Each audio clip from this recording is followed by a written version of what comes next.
এখন ছোট ছোট করে শেষ করতে চাই। নাম্বার 1 হচ্ছে আল্লাহর কাছে আমরা সাহায্য চাই। আপনারা আমার জন্য দোয়া করবেন, পারবেন একটু? আর আমি আপনাদের কোনো সাহেব না, আমি আপনাদের সন্তান।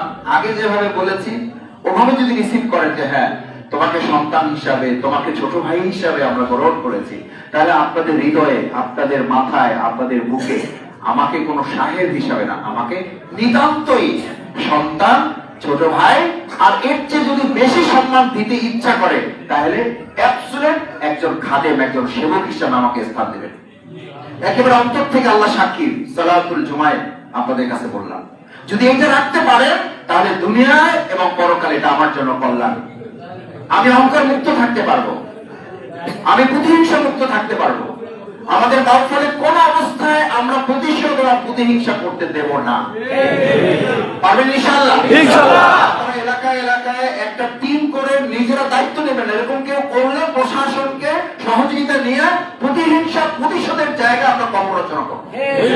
কোন ভুল ত্রুটি কারো হলে নাগরিক হিসেবে দায়িত্ব থাকবে আইন শৃঙ্খলা বাহিনী, তারা আইন প্রয়োগ করবে। পারবো আমরা ইনশাআল্লাহ?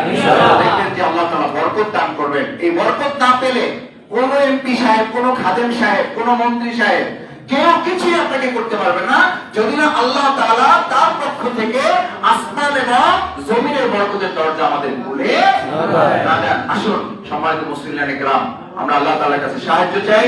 আল্লাহ তাআলা আমাদের প্রিয় মাওফারটাকে কবুল করুন। আমিন।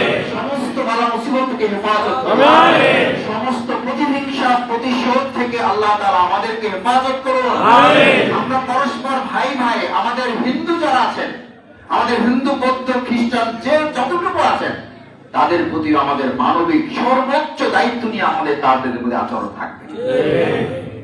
রাসূল সাল্লাল্লাহু আলাইহি ওয়াসাল্লাম সোনার মদিনা গঠন করেছেন, জিজ্ঞেস করেছেন তোমরা থাকতে চাও নাকি বাইরে যাইতে চাও? বলছে যে আমরা এর আগে যা থেকেছি তার চেয়ে এখন অনেক ভালো আছি।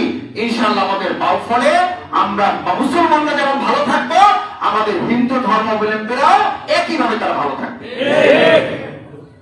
এটা আমাদের দায়িত্ব। এই দায়িত্ব পালনে আল্লাহ তাআলা আমাদের সবাইকে সাহায্য করুন, সেই প্রত্যাশা ব্যক্ত করে আমি আবারও আপনাদের কাছে কৃতজ্ঞ।